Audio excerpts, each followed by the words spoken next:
Friends super കൺമണി സീരിയലിൻ്റെ latest episode റിവ്യൂയിലേക്ക് എല്ലാ കൂട്ടുകാർക്കും സ്വാഗതം. അങ്ങനെ തന്നെ കാണിക്കുന്നുണ്ട് നമ്മുടെ കൃഷ്ണയും കൺമണിയാണ് കേട്ടോ. കൺമണിയെ കാണാനായിട്ട് കൃഷ് അങ്ങോട്ട് വരുന്നു. അതിനുശേഷം തന്നെ സാറിൻ്റെ സ്നേഹം എപ്പോഴും ഞാൻ തിരിച്ചറിയാതെ പോവുകയാണ്. അത് എനിക്ക് പറ്റുന്നൊരു അബദ്ധമാണ് സാർ, എന്നോട് ക്ഷമിക്കണം.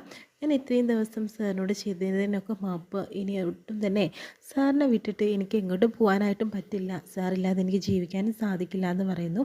അതെനിക്ക് അറിയാലോ, അതുകൊണ്ട് തന്നെയാണല്ലോ ഞാൻ ഇങ്ങോട്ട് വന്നത് നിന്നെ കാണാനായിട്ട്. പിന്നെ ഇതാ ഒരു പായസമുണ്ട്, നീ ഇത് എവിടെ നിന്ന് കിട്ടി സാറെന്ന് ചോദിക്കുമ്പോൾ അടുക്കളയിൽ നിൻ്റെ അമ്മായിമാർ നിനക്ക് വേണ്ടി എടുത്തു വച്ചിട്ടുണ്ടായിരുന്നതാണ്, അത് നിനക്ക് ഞാൻ എടുത്തുകൊണ്ട് വന്നതാണെന്ന് പറയുന്നു കേട്ടോ.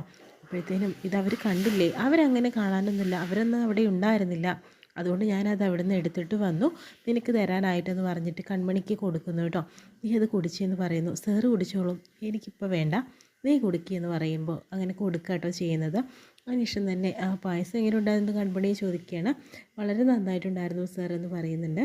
എന്തായാലും നീ കുടിച്ചില്ലേ, അതിൻ്റെ ബാക്കി എനിക്ക് തായോ എന്ന് പറയുന്നുണ്ട്. ഞാൻ കുടിച്ചില്ലേ, അത് വെച്ചില്ലല്ലേ സാറ്, ഞാൻ കുടിച്ചതിൻ്റെ ബാക്കിയൊന്നും കുടിക്കാൻ നിൽക്കേണ്ട, സാറിന് ഞാൻ വേറെ വേണമെങ്കിൽ എങ്ങനെയെങ്കിലും ഒപ്പിച്ച് തരാമെന്ന് പറയുമ്പോൾ വേണ്ട, നീ ഇങ്ങ് തന്നേ പെണ്ണേന്ന് പറഞ്ഞ് പിടിച്ച് വാങ്ങുന്നു കേട്ടോ. ഇപ്പോൾ നമ്മൾ ഇരട്ടി മധുരം എന്നൊക്കെ പറയില്ലേ പായസത്തിന്, ആ ഒരു അവസ്ഥയിൽ എത്തിയിട്ടുണ്ട് ഈ പായസവും എന്ന് പറയാണ്. അതിനുശേഷം തന്നെ ഒരുപാട് സന്തോഷിക്കുന്നുണ്ട് കേട്ടോ. എന്തൊക്കെ പ്രതിസന്ധികൾ ഉണ്ടായാലും നിൻ്റെ വീട്ടിൽ ഞാൻ എങ്ങോട്ടും പോകാനായിട്ട് പോകുന്നില്ല എന്നൊക്കെ പറഞ്ഞ് ചേർത്ത് പിടിക്കുന്നു. പിന്നീട് നമ്മുടെ ടേബിളിലാണ് കാണിക്കുന്നത് കേട്ടോ. പായസം അവിടെ വച്ചിട്ടുണ്ടായിരുന്നു ധനലക്ഷ്മി, പക്ഷേ ഇപ്പോൾ അത് എവിടെ പോയി എന്നുള്ളത് അവർക്ക് അറിയാതെ പോവുകയാണ് ചെയ്യുന്നത്. അപ്പോൾ അമ്മായിമാർ വരുന്നുണ്ട്. അമ്മായിമാർ വന്നതിന് ശേഷം തന്നെ അത് ചോദിക്കുന്നുണ്ട്, എവിടെ പായസം എന്ന് ചോദിക്കുമ്പോഴത്തേനും ഞാനിവിടെ വെച്ചിട്ടുണ്ടായിരുന്നു, പക്ഷേ ഇപ്പോൾ അത് കാണാനില്ല, എവിടെ പോയി എന്നറിയില്ല എന്ന രീതിയിലൊക്കെ സംസാരിക്കുക കേട്ടോ ചെയ്യുന്നത്. എവിടേക്ക് പോകാനാണ്, നീ എടുത്ത് കുടിച്ചിട്ടുണ്ടാവും, അത് ഉറപ്പുള്ള കാര്യം തന്നെയാണ് പറയുമ്പോൾ അല്ല ഞാൻ എടുത്ത് കുടിച്ചിട്ടില്ലേ, അങ്ങനെ കുടിച്ചിട്ടുണ്ടെങ്കിൽ ഗ്ലാസ് എവിടെ, ഗ്ലാസ് അടക്കം ഇവിടെ കാണാനില്ല, ഇനി വല്ല കുട്ടിച്ചാത്തനെങ്ങാനും വന്നിട്ടുണ്ടാവുമോ, അങ്ങനെ വരാനൊന്നും വഴിയില്ല, എന്തായാലും എനിക്ക് ഞങ്ങൾ വിശ്വാസമില്ല എന്നുള്ള രീതിയിൽ സംസാരിക്കുന്നു. അപ്പോഴത്തേനും ഗൂഗിൾ വരുന്നുണ്ട് കേട്ടോ. ഗൂഗിളിന് കാര്യം പിടുത്തം കിട്ടി, കാരണം കിഡ് സാർ ഇന്ന് അവിടേക്ക് വരും എന്നുള്ളത് ഗൂഗിളിന് അറിയുന്ന കാര്യമാണ്. അപ്പോഴത്തേനും പായസം ചിലപ്പോൾ എവിടെയെങ്കിലുമൊക്കെ ആരെയും കൊണ്ടുപോയിട്ടുണ്ടാവും, എല്ലാവരും അവിടെ ഇവിടെയായിട്ടൊന്ന് തിരഞ്ഞു നോക്കി എന്ന രീതിയിലൊക്കെ സംസാരിക്കുന്നു കേട്ടോ. അപ്പോൾ കാര്യം മനസ്സിലായി. അതിനുശേഷം തന്നെ മുറിയിൽ പോയി നോക്കുന്ന സമയത്ത് തന്നെ കൺമണി പായസം കുടിച്ചുകൊണ്ടിരിക്കുന്നതായിട്ടാണ് കാണുന്നത് കേട്ടോ. അപ്പോഴത്തേനും അപ്പോൾ പായസം കുടിക്കുന്നുണ്ടല്ലേ, ഇത് ഈ പായസം ആര് കൊണ്ടു തന്നതാണ്, ക്രിസ് സാർ വന്നല്ലേ, അപ്പോൾ ഈ പായസം കുടിപ്പിച്ചല്ലേ, എന്തൊരു സന്തോഷമാണ്. ഇപ്പോൾ കണ്ടോ എന്തൊക്കെ പ്രശ്നം ഉണ്ടായിരുന്നു നിങ്ങളുടെ ഇടയിൽ, അതെല്ലാം തന്നെ മാറിയില്ലേ. അമ്മായിമാരെ പായസം അന്വേഷിച്ചുകൊണ്ട് നടക്കുന്നുണ്ട്. പിന്നീട് ഒരു ഗ്ലാസ് പായസമായിട്ട് വീണ്ടും തന്നെ അമ്മായിമാർ വരുന്നു കേട്ടോ. കൺമണി, ഇത് നിനക്ക് ഞങ്ങൾ എടുത്തു വെച്ച പായസമാണ്, നീ ഇത് കുടിച്ചെന്ന് പറഞ്ഞിട്ട് കൊടുക്കുന്നു കേട്ടോ. എനിക്കിപ്പോൾ വേണ്ട അമ്മായിമാരെന്ന് പറയുമ്പോഴത്തേനും നിർബന്ധിച്ച് കുടിപ്പിക്കുന്നു. കാരണം നേരത്തെ ഒരു ഗ്ലാസ് പായസം കുടിച്ചതാണ് കേട്ടോ കൺമണി. അപ്പോൾ ഇതും കൂടി കുടിക്കുമ്പോൾ വയറ് നല്ലോണം നിറയുന്നുണ്ട്. അപ്പോഴത്തേനും എനിക്ക് വേണ്ട ഗൂഗിളി എന്ന് പറയുന്നു, അപ്പം അങ്ങ് കുടിച്ചെന്ന് പറയുന്നു. ഇവരുടെ സന്തോഷത്തിനല്ലേ.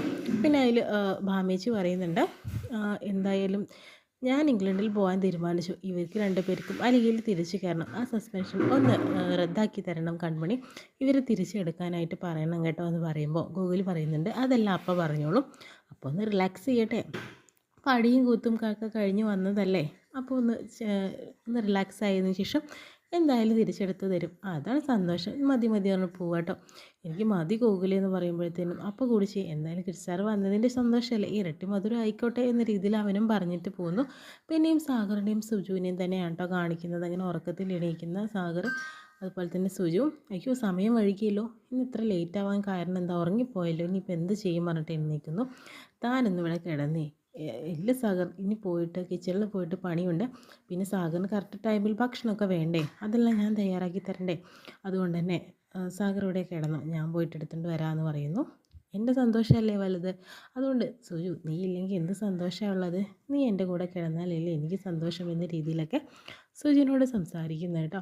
അപ്പോൾ അങ്ങനെ പഞ്ചാര വർത്താനൊന്നും എന്നോട് പറയാൻ നിൽക്കേണ്ട സാഗർ, എന്തായാലും അത് നിനക്ക് അങ്ങനെ തോന്നിയോ, പിന്നെ സാഗറിന് തോന്നുന്നുണ്ടോ ഞാൻ എല്ലാം തന്നെ കേട്ട് നിൽക്കുന്നുള്ളത്, സാഗറിന് ഇപ്പോൾ എന്നെക്കുറിച്ച് മനസ്സിലാവാത്തതുകൊണ്ടാണ് എന്ന രീതിയിലൊക്കെ പറയുന്നുണ്ട് കേട്ടോ.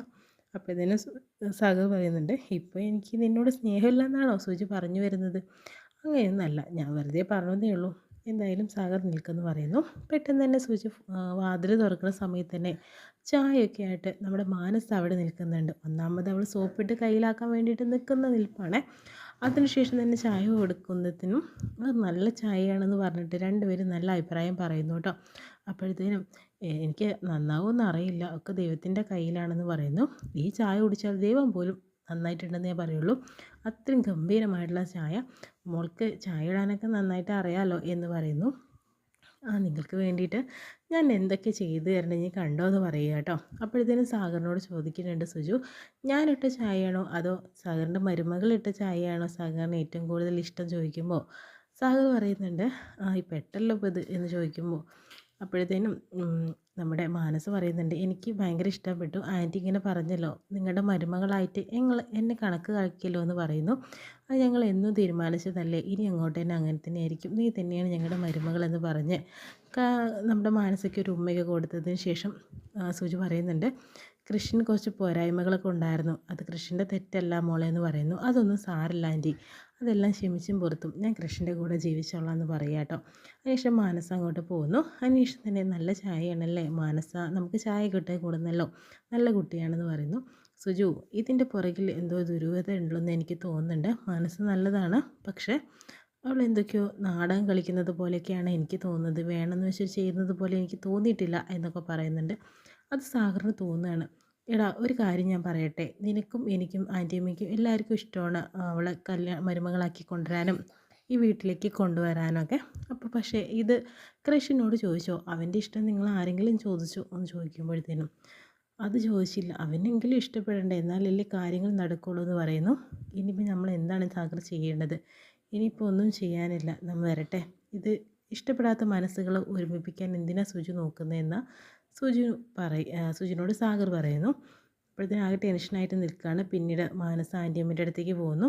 എന്തായി കാര്യം, എന്തായാലും കുപ്പിയിലാക്കാൻ സാധിച്ചു, എന്തായാലും ഇനി അങ്ങനെ തന്നെ മുന്നോട്ട് പോകട്ടെ എന്ന് പറയുന്നു. ആൻറ്റിനെയും അങ്കിളിനെയും എങ്ങനെയെങ്കിലും പറ്റിക്കാൻ സാധിക്കുമെന്ന് പറയുന്നവരുടെ മനസ്സിൽ എനിക്കൊരു സ്ഥാനം ഉണ്ടാവും.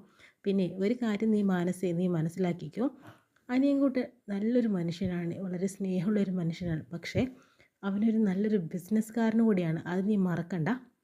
അപ്പോഴത്തേനും നിനക്ക് കാര്യം മനസ്സിലായല്ലോ, അവൻ്റെ ആ ബുദ്ധിയിൽ എന്താണോ വരുന്നത് അവനത് വ്യക്തമായും ചിന്തിച്ചിട്ടേ കാര്യങ്ങൾ തീരുമാനിക്കുകയുള്ളൂ എന്ന് പറയുന്നു.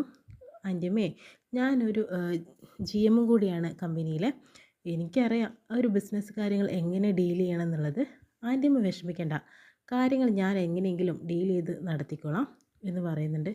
നല്ല രീതിക്ക് മുന്നോട്ട് പോയാൽ നിനക്ക് നല്ലത്, നല്ല രീതിക്ക് അവരുടെ ഒപ്പം നിന്ന് കാര്യങ്ങൾ ചെയ്ത് മനസ്സിലാക്കി നടത്തിയാൽ നിനക്ക് കൊള്ളാം കേട്ടോ, അല്ലെങ്കിൽ പ്രശ്നം ഗുരുതരാവും, കൃഷ്ണനെ കിട്ടാൻ പോകുന്നില്ല, അവരുണ്ടെങ്കിൽ നിനക്ക് കൃഷ്ണനെയും കിട്ടും, നിൻ്റെ ആഗ്രഹവും നടക്കും എന്നൊക്കെ ആൻറ്റിയമ്മ മാനസിയോട് പറഞ്ഞുപദേശിക്കുന്നതായിട്ടാട്ടോ ഇന്നത്തെ എപ്പിസോഡ് വിശേഷങ്ങൾ കാണിക്കുന്നത്.